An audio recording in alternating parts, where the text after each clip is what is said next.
welcome to the Bob and Ray Show for September 3rd. Do you know who that box of bonbons is for over there that came just before the show? I think they're for me. I think they were sent in to me. Well, is your name on them? Did you order them or what? No, it was sent in from somebody who wanted to donate a little candy to me. Why don't you pass them around to the rest of us? Yes, what are you being so stingy about? Well, it isn't that I care so much, but I'd like to see. It looks homemade. They are homemade, but there's only about 8 of them. Well, there's only about 6 of us here. I mean, somebody's going to have to go Come around. on, Webb. What do you want? No, come on. I want to bring them home. What do you mean? Well, why don't you give him that... What do you mean I yellow got one? All right. Come on, don't be fighting. All right, now, the purple one. No. Well, my price is always the boulders. I get that outside. Oh, you look all right. Please. It's just that you shouldn't be walking on the street looking like that. They get way off the track. You can walk on the street. Forget what they were arguing about in the first place. I mean just that. You have a certain stature in this community. You should All right, be careful. Mary. You always get back to this. Why don't you go fight somebody like that? Thanks, Wallace. Wallace, our Bob and Ray assistant, helped them out of the studio, and he'll be back. And what's the word on Ward Stuffer, our roving critic, do you know? He's in London, England. I talked to him on the phone 3 days ago. He's there getting some information about why a few of Britain's young men are so angry. Oh, yeah? And he put some of the information on tape, and it's being flown here on a biplane.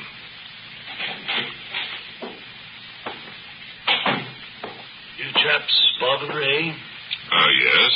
I believe you have a tape recording for us. Yes, I do. Here you are. Thank you. Incidentally, did you have any trouble flying the Atlantic in that open cockpit biplane? Not much, fellas. The weather was first-rate all the way, with the exception of a few tricky moments over the Azores when the sun came out and faded by aircraft rather badly. Other than that, the ship handled beautifully until she dissolved over Florida. Yeah. The rest of the trip was without incident. Bye, gentlemen.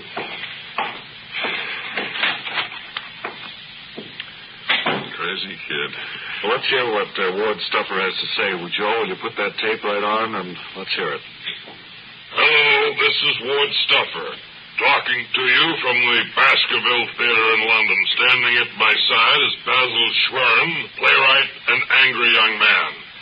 He's brought me here to the theater where his play opened tonight, and in just a moment we're going to find out why Basil Schwerin is angry. Get off my foot, Stuffer.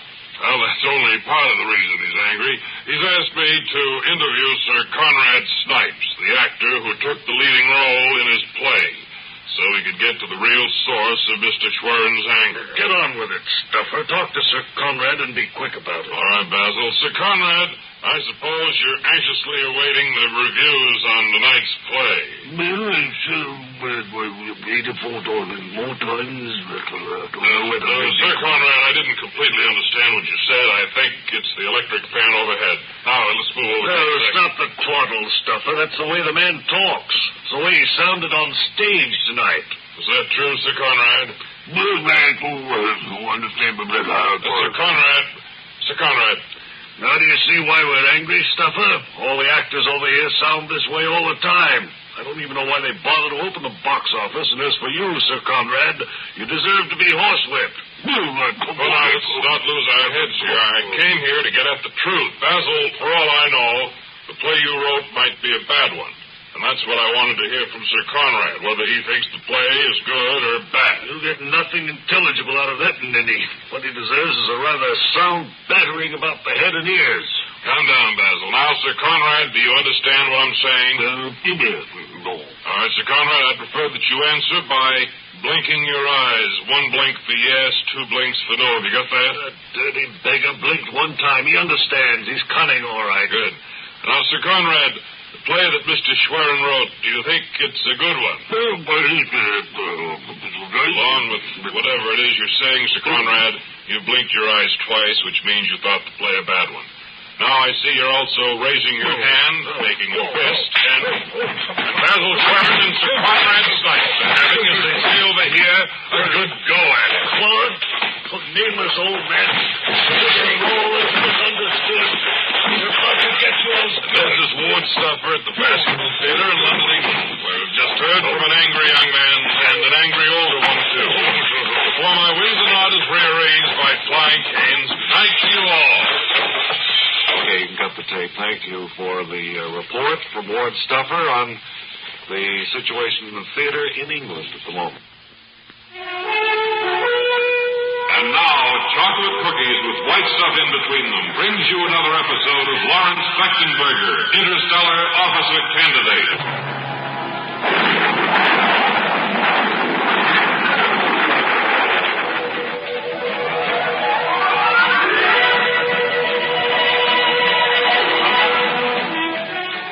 Lawrence and Mark, prisoners in their own spaceship, have been circling the Earth for 7 days now. Their food is gone. Their hopes are waning as the long hours tick away.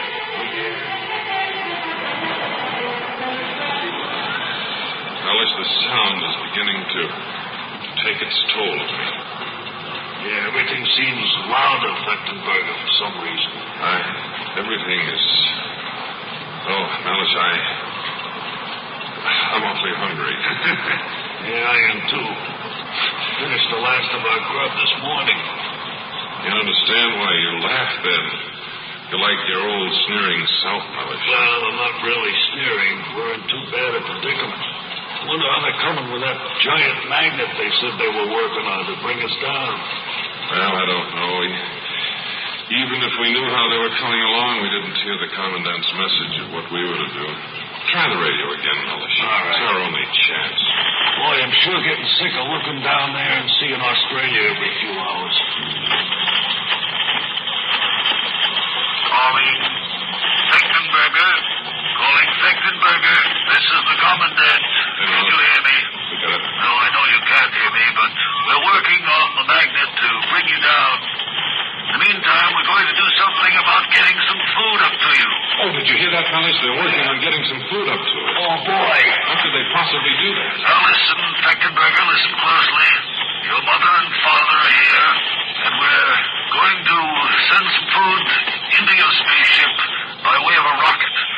Now, the next time you come over the Space Academy, which should be in just a few minutes, open the windows. Open the windows, We've right. timed this scientifically so the rocket will go right into your ship with the food. Wonderful. Well, that's the best news I've had in several days, Mellish. Commandant, over. Commandant is through. All right. Now keep your eye out. Yeah, let me crank the window down. Boy, they must have really done some figuring to have it come right through here. There, just ahead. I think we're coming up on the Space Academy now. Okay.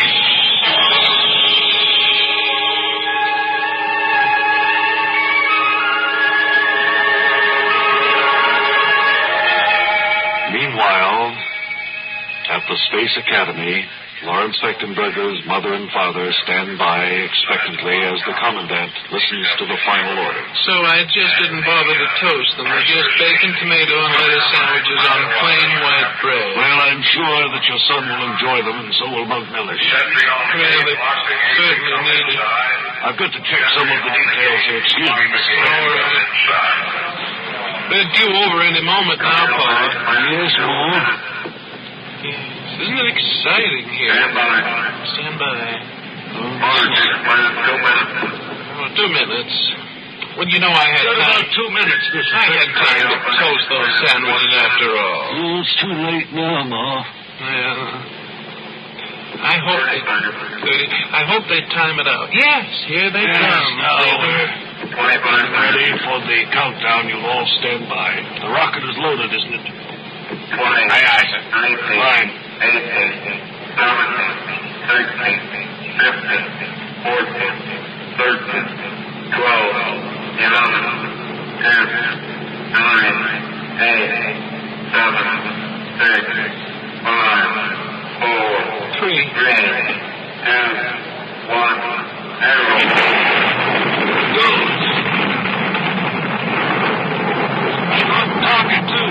That will fly right through the window of that spaceship, bringing them that much wanted food. Oh, What is it, Mom? I forgot to put mayonnaise on those sandwiches.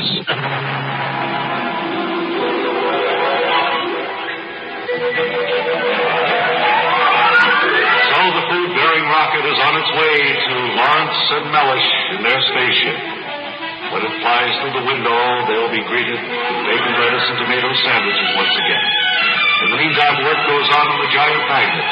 And next time, we'll hear Warren Spechtenberger say, how do you like those idiots down there? No mayonnaise, Millich. in the next episode of Warren Spechtenberger, Interstellar Officer Candidate.